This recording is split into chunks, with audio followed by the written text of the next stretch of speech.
June 23rd of 1959. A prison gate opened in Britain. No crowds cheered, no band played, no headlines were shouting from the street corners. People weren't exactly happy or thrilled that this man was out. This man simply walked out and walked away. He had helped to build the atomic age. He'd secretly handed its secrets to another nation. He had been called a traitor, a genius, a patriot, a criminal, and a believer. And he had spent 9 years behind bars. But now he was free. Most people assumed that his story was ending here. He was done. But they were wrong, because the most astonishing chapter of Klaus Fuchs' life did not begin inside a laboratory. It did not begin in a courtroom. It began the moment a convicted atomic spy stepped out of prison and into a second chance. And the questions that followed him was one that still refuses to die. How much mercy does a person deserve when their choices helped to change the world?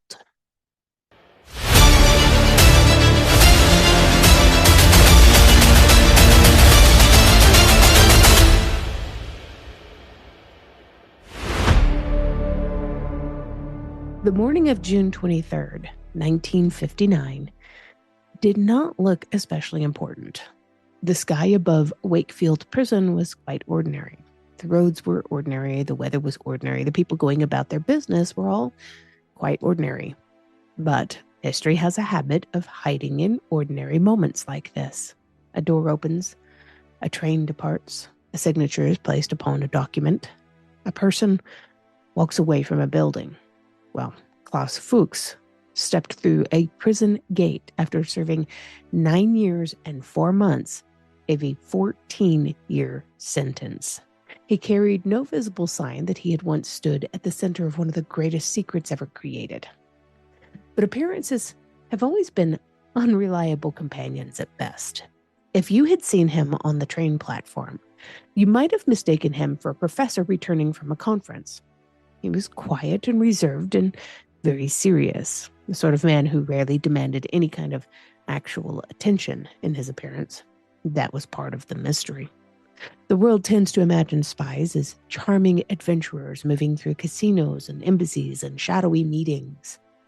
That's not how it always works. Klaus Fuchs looked more like a man who would politely remind you that you had made a mathematical error or let you know that you had a stain on your necktie.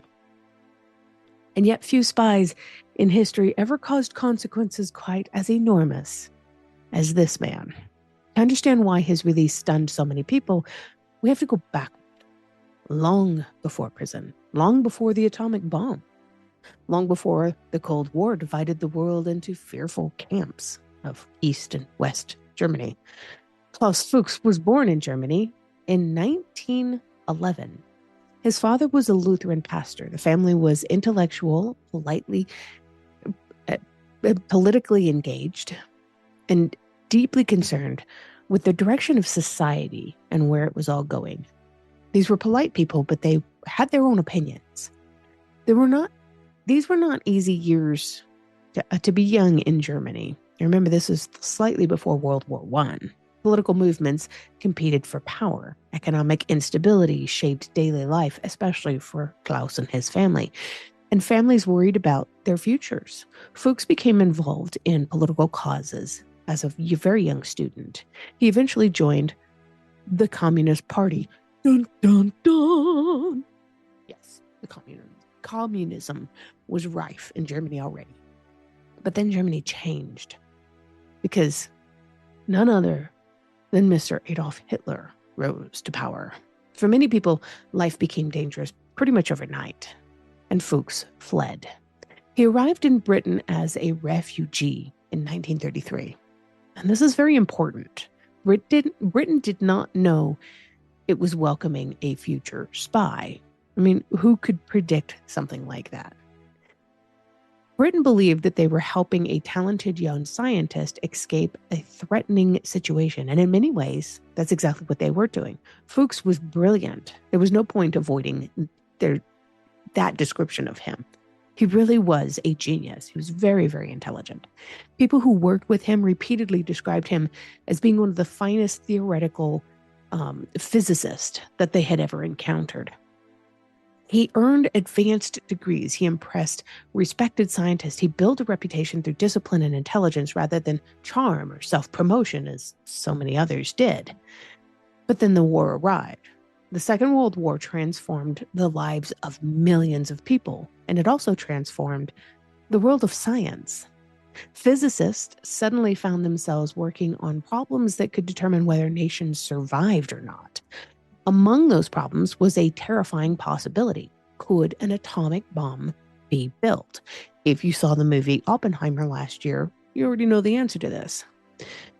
Britain began exploring this question. Later, Britain and the United States joined forces in what became the Manhattan Project. The goal was simple, and it was also really terrifying. But the goal was to build the bomb before Nazi Germany could. The effort gathered some of the brightest minds on Earth, of course. Scientists and engineers and mathematicians and military planners, and among them stood Mr. Klaus Fuchs. He eventually worked at Los Alamos in New Mexico, where Oppenheimer was, and where many of the most important calculations behind the atomic bomb were performed. Imagine that atmosphere. There's this heavy cloud of secrecy and pressure and urgency.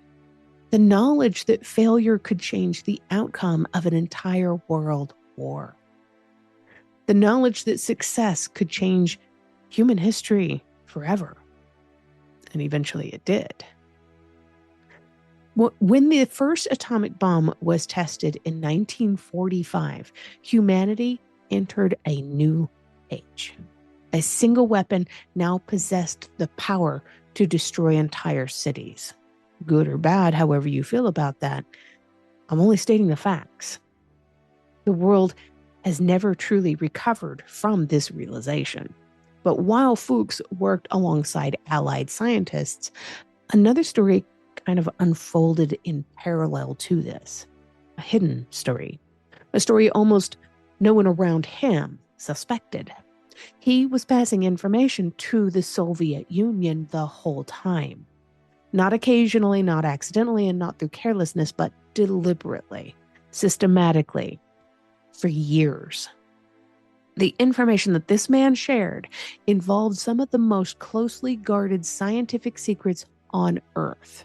The exact effects of his espionage is still debated by historians, but few dispute that the information was definitely valuable, very valuable. The Soviet Union successfully developed its own atomic bomb far sooner than many Western leaders expected them to, and the balance of global power shifted.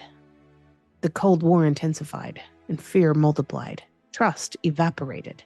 The atomic age became an arms race, and somewhere within that story stood Mr. Klaus Fuchs, the quiet scientist, the respected colleague, the secret spy. Yet what makes his story so difficult is that his motives were simple. His moves were quiet. When investigators later questioned him, Fuchs did not describe himself as a greedy man. He didn't claim that he was seeking any kind of wealth. He didn't want a lot of compensation for this. He did not say that he was ever being blackmailed either. He argued something else entirely. He believed no single country should possess a monopoly on atomic power. He believed sharing information would create a sense of balance. Whether one agrees with him or not, that was his reasoning. History is often uncomfortable because people rarely fit neatly into little categories and little boxes. Some criminals are sympathetic, some heroes are flawed, some intelligent people make catastrophic choices. Sometimes this is what makes them feel more human. And Fuchs belonged to the last category. He made a catastrophic choice. Eventually, the secret unraveled. Intelligence work, intercepted communications, investigations, and mounting suspicion closed in around him like a noose. In 1950, this man confessed, and the confession shocked all of Britain. It shocked the scientific community. It shocked many of the people who knew him personally. There's no way, many of them said, there's no way he would have done something like this. Colleagues who had trusted him struggled to reconcile the man that they knew with the crimes that he absolutely outright admitted to having committed. The trial itself was remarkably brief. The facts were difficult to dispute because he had already confessed. He received the maximum sentence available under British law, which was 14 years. Today, some listeners may hear that sentence and think it sounds surprisingly short for what he did. Many people thought exactly the same thing at the time. After all, he had passed atomic secrets to a foreign power that wasn't exactly super friendly. Yet the legal circumstances were unusual. The Soviet Union had technically been an ally during much of the period in which he transferred the information. That kind of complicated the legal framework surrounding this case. Still, prison awaited this man. There was a cell, a routine, and a separation from the world he had once inhabited. And there he remained for years. The newspapers moved on. The world moved on. New crises emerged. New leaders appeared. New weapons were built. But eventually the calendar flipped to June 23rd of 1959. 9 years had passed, and the prison gates opened. Most people expected a disgraced man leaving confinement, maybe scrawny, skinny, looking from being somewhat thinner after eating a whole bunch of prison food. Few expected what happened next, because Klaus Fuchs was not heading toward obscurity, as many would have maybe suspected. He was heading toward a second life, and that second life would unfold into one of the most tightly controlled countries on earth, East Germany. Now, it's important to pause here. There's sometimes a temptation to romanticize East Germany because of stories like this. But that would be a mistake. East Germany is still scarred by the impacts of what happened there. East Germany was not a pleasant place to disagree with the government. Political freedoms were limited, if they existed at all. Surveillance was extensive. Many citizens desperately wanted to leave. The Berlin Wall would soon become one of the most visible symbols of division and restriction in modern history. Life there was not a dream. It might have been a communist leader's dream. It was not a subject's dream. It was often difficult, constrained, and heavily monitored by armed guards. Yet East Germany saw Klaus Fuchs differently than Britain did. Britain saw a convicted spy. East Germany saw a brilliant scientist who had remained loyal to communist ideals. And that difference changed everything for him. When Karl Fuchs arrived, he was not treated as a disgraced outcast. He was welcomed. That alone startled most observers from the outside. But the surprises continued. He resumed his scientific works. He earned positions of influence. He became a respected figure within the East German scientific institutions. The former prisoner was once again conducting research. The former inmate was once again advising others. The former spy was once again building a whole career for himself. And perhaps that's where the point where the story becomes less about espionage and more about mercy. Not forgiveness, but mercy. Those are not the same thing. Forgiveness concerns moral judgment. Mercy concerns opportunities. Forgiveness asks whether someone deserves absolution. Mercy asks whether someone deserves another chance. Those questions often become tangled together, but they are different. Klaus Fuchs received another chance. Whether he deserved it remains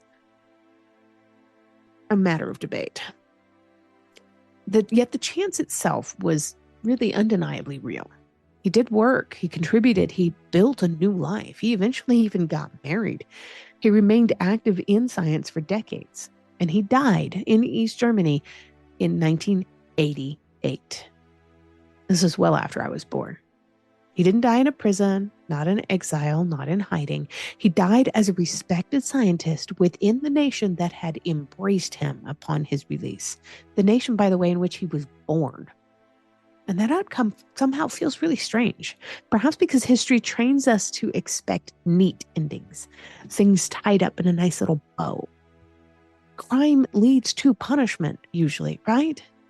Punishment leads to closure. Closure leads to resolution. Real life often refuses that structure. This isn't a TV show. This isn't a movie. We're not watching Oppenheimer. Sometimes punishment arrives and sometimes it doesn't. Sometimes redemption arrives and sometimes it doesn't. And sometimes both exist together. And that's what makes Klaus Fuchs difficult to discuss. One can acknowledge the seriousness of what he did, and one can acknowledge the consequences of his espionage. And one can acknowledge the trust that he violated, and still recognize that he was more than a single act. Most human beings are. History happens when ordinary people make extraordinary choices.